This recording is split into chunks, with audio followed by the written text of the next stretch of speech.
Auditions and classes on the Zoom platform have their own set of issues for actors. As we continue to grow our talent in this quarantine world, it is best to know how to use the platform in a way that can enhance our work, not diminish it. Let's bloom with Zoom on today's episode of Casting Actors Cast. Welcome to Casting Actors Cast. It's the podcast for actors in the business of show. Here is your host, Jeffrey Dreisbach. Well, hello and welcome to today's podio called Casting Actors Cast. That's a podcast video. I'm casting director Jeffrey Dreisbach with the McCorkle Group in New York. How are you today? I hope you're having a good day today and that you're keeping yourself busy and creative in this crazy corona world.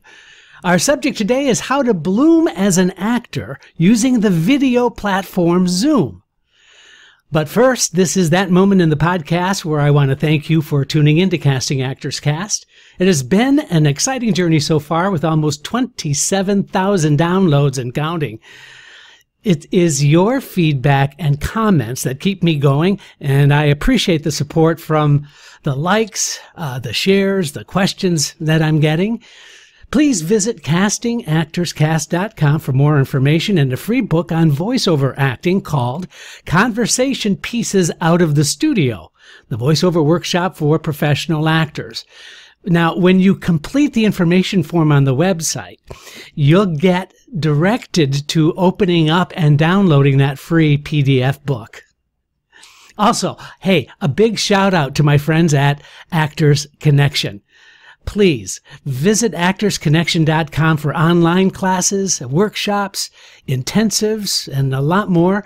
They do such a great job helping actors make connections with working industry professionals. Now, I love my association with Actors Connection, and I hope you will too, so check them out. Actually, at Actors Connection, we're talking about a live broadcast of Casting Actors Cast from Actors Connection when we're able to get together as a group. Okay, let's check out this week's mail. Remember, if you have a question or comment, just go to castingactorscast.com and fill out the comment form. It's easy. So I received an email from a listener last week that I thought would be of value to you. Now, she mentioned listening to the series on self-taping, parts 1 and 2, and wondering about the right clothing to wear for self-taping. She was especially looking for advice on the right thing to wear. So, here's my response. Whatever you choose to wear when you're doing a self-tape, remember that it is really okay for you to dress appropriately for the character that you're playing. That means not a costume, but that means perhaps wearing something that is suggestive of the character that you're playing. That would be the first thing that I would agree to. The second thing is that if you don't know quite what to wear, if you're not quite sure, then stick with colors and plain fabric or plain material in whatever you're wearing. That means nothing too busy, nothing too bright, unless it's called for, of course, nothing too frilly. Just keep it very, very simple for yourself. The simpler your clothing is, clearly, the better we're going to be able to focus. We, or the casting directors, are going to be able to focus on your work. So I think that's something to also consider. Common mistakes that I see in terms of what people are wearing is that they just give no kind of regard to who they're playing, and it almost becomes a second thought or, no thought at all. So as long as you're conscientious about wearing something that's appropriate for the character you're playing, I think you're going to be in absolute fine shape. So thank you so much for that question. And you too can ask any kinds of questions by going to castingactorscast.com. Now, along those same issues, let's talk about classes and auditions on Zoom. Now, as you know, Zoom is a wonderful platform for being able to have classes where you get multiple screens in front of you, but also you can spotlight each individual actor. So as far as classes are concerned, it's really great because you really can see the work being done in a Zoom platform. Also, because you're dealing with an entire class group, it's rather easy to go from one student to the next student to the next student. We've also had situations where the two students could interact with each other, although I have to say, I think that's a little more complicated just in terms of being able to relate to the other person in the scene because of the technology. You can't really deal with somebody's body language and the expressive nature of what it would be like in a live audition. But having said that, there are ways in which that can be accomplished pretty successfully as well. And during my Zoom classes and the auditions that I've been conducting over the past 3 months, I've noticed some common issues that actors, I think, really need to know about. Now, you might think that there is not much to an audition or presentation using this technology, but I'm asking you to take a moment to really analyze it. There's a lot to think about. So let's chat about some common issues and how to deal with them. Number one, let's talk about the technical issues that I experience when working on Zoom. So technically, I would say the areas that need to be especially addressed would be the lighting. The lighting is one of those things that sometimes you get the idea that if I'm just sitting with the laptop on my desk and there's a light there, that should be absolutely adequate. And, you know, sometimes it is. But I will share this information with you. Please check out your lighting situation and pay particular attention to the lighting that's taking place behind you. And you want to make sure that you have the area well lit. Now, if you would take a moment and check out what I call 3-point lighting. The key light, the fill light, and the backlight are the most important 3 points that you can check out when you're doing your lighting. So 3-point lighting literally means you have a general light for the entire area. Then you have a specific key light, and that's focusing on one side of your face or the other. And what that does for you is it really gives some nice contrasts on your face. So you're not just flooding the area with this bright light, that you really have areas on your face that can be clearly seen, and that the structure of your face can be seen. It's not just a whiteout, so to speak, on your face. So lighting becomes, I think, one of the first things that I would really want you to focus on. The second thing, sound. Many times actors are simply relying on the sound that's coming from their laptop if they're using a laptop to do the work. My concern about that is that we lose a lot of really important vocal dynamics in a classroom or in an audition if you're recording yourself on Zoom. So please make sure that you have a good lavalier microphone. They're not that expensive. They plug into your laptop or your cell phone if you're doing that for self-taping. By the way, I know that you might have listened to the series on self-taping, and I encourage you to go back and listen to that. But this is strictly for Zoom. Zoom has the ability for you to adjust in its settings the kind of sound that makes you sound your best, for lack of a better way to say it. So make sure that you check out all of the settings in Zoom and that you have the appropriate microphone for your laptop. I believe quite strongly that the microphone on your laptop just isn't really great. So consider a lavalier microphone. They're anywhere between $15 and $25. Don't spend more than that. And you get a really wonderful quality, and it just kind of clips to, I was looking for mine. I don't kind of see it handy here, but it clips right on your lapel or on your shirt or your top. And the sound quality is really great. And you're almost guaranteed a higher quality of audition or scene work through Zoom with a lavalier microphone. The next thing I have to share with you is the background. Now, I know we're all in our living rooms, and I don't suspect that you have a lot of options in terms of what you're going to be able to show on your screenshot. I'm not a big fan of using the Zoom backdrop if you don't have a green screen. The reason for that is that although the technology is really, really good, sometimes it's really hard for the program to delineate between your background that you've got, the fake background that you're putting up, and yourself. And so there's oftentimes some fuzziness that's taking place, or some jarring video kind of scrambling, for lack of a better thing to say, going on in the background. So unless you have a very, very clean, clear background, I would rather have you in your living room or your bedroom than using the backdrop feature on Zoom. But having said that, if you have a green screen background and you want to give yourself a scenario, a theme or whatever in your background, then something that's not too bright, not too busy, so nothing that's going to take me away from watching your audition is really, really important.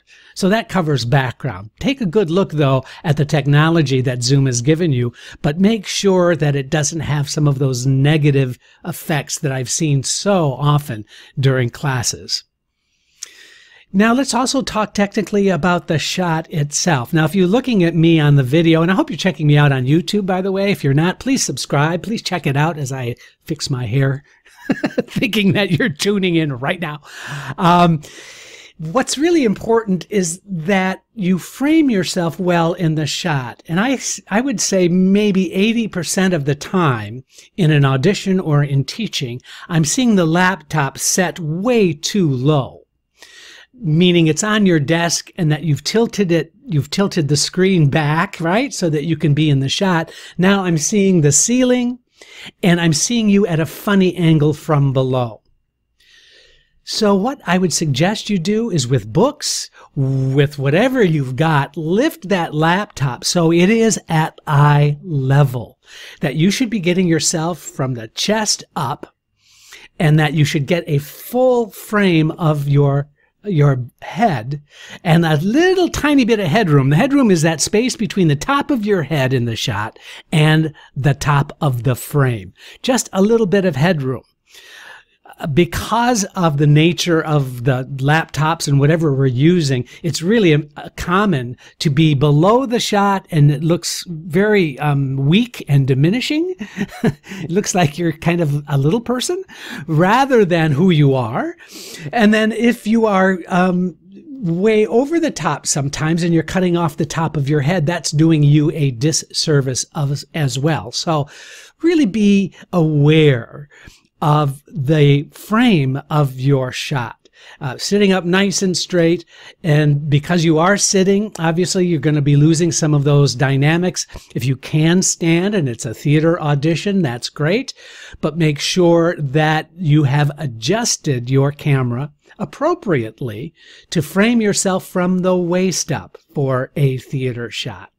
So in Zoom, it can be a little bit challenging because once you set up your shot, you don't want to move too much. So you have to sort of negotiate or compensate for the presentation itself. So I would much rather see the audition itself be well presented rather than you sitting with very low and then standing and, trying to figure it out. Just get yourself set in one place. And then after the audition or after the scene or after the work is done, if it's a class, then you can go ahead and sit down and then adjust the screen accordingly.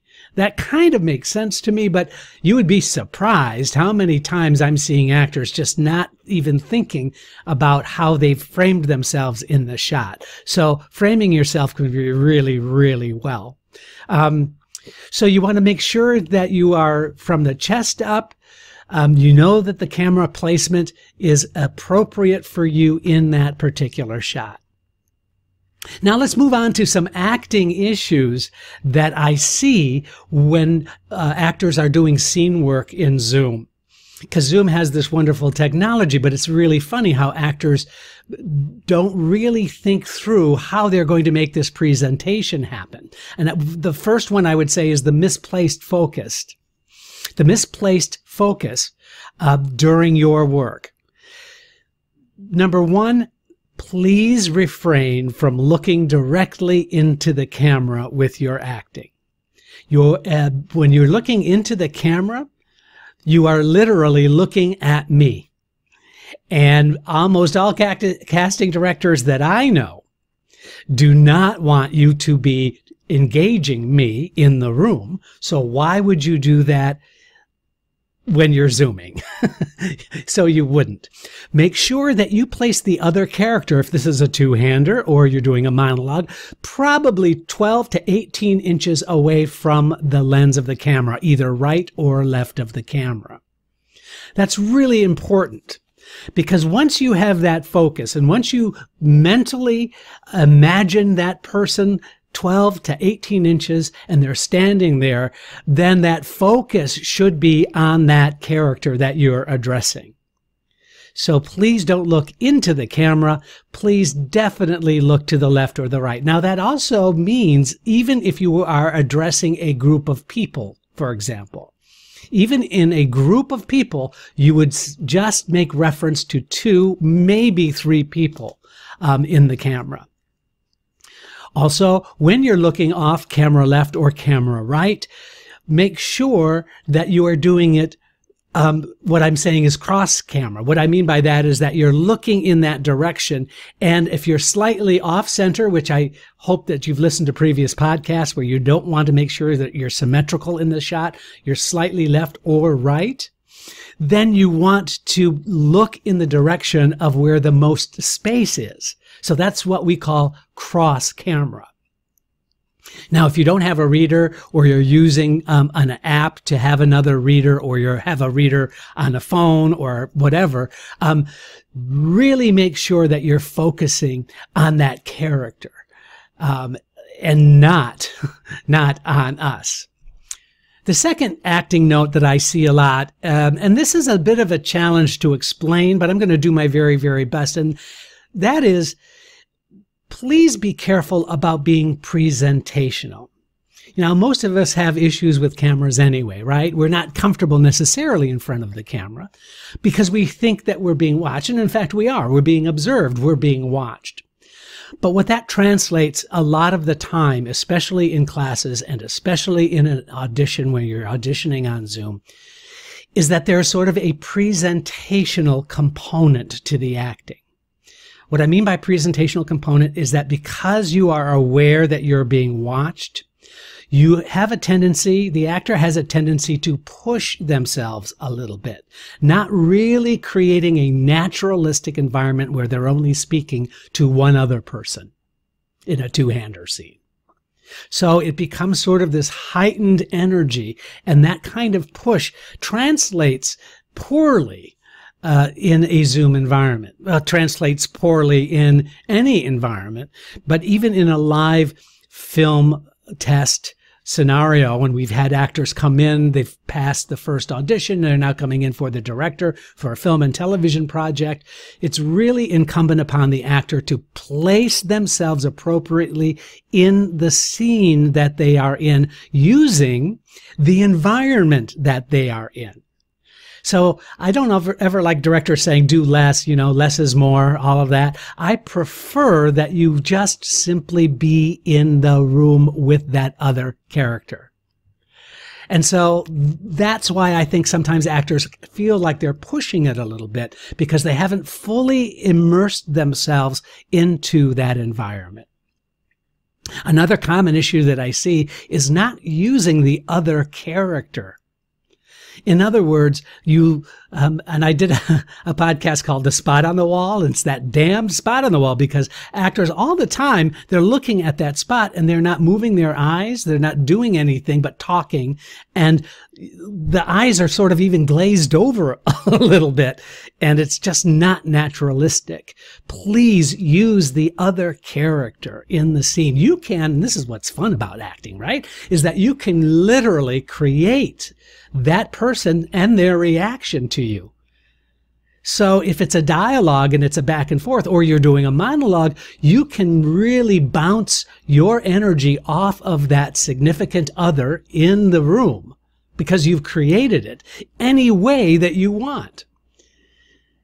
And then finally, I would say, in addition to not using the other character, I really would love for you to explore the concept of having empathy for the other character if the scene allows it.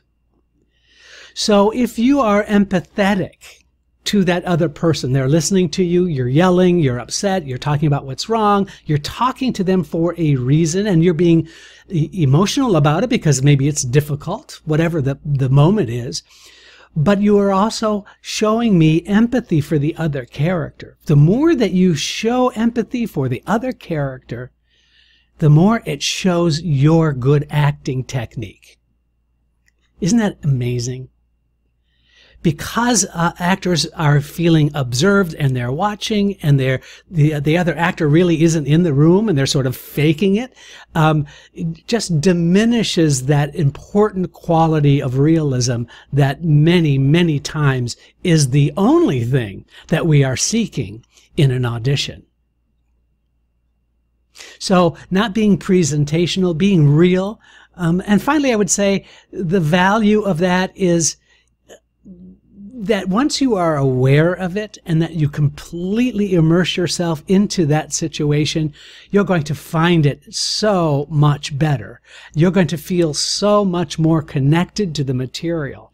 And you're also going to create an atmosphere that sets the right tone, the right mood, the right energy for your audition.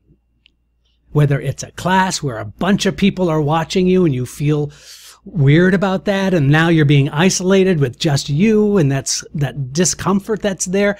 If you are in the moment in the scene, if you really are immersed in being very, very present with the work, you're going to have no problems at all. In fact, your work is going to stand out. You're going to rise above because you're bringing your technique to the forefront. And after all, once I get to see that, then my confidence in you as an actor goes way up. And that means I'm more likely to bring you in for those projects that you're right for, because I know how you work as an actor. I hope that this has been helpful for you. I've had a really good time today. Hey, listen, I'll see you next week on Casting Actors Cast. Please, in the meantime, if you love this episode, please give me a thumbs up, a like, or a share. And it really helps me continue on presenting this information called Casting Actors Cast. Have a great day. Casting Actors Cast is made possible with your support just by listening. Please like, share, and subscribe wherever you get your podcasts.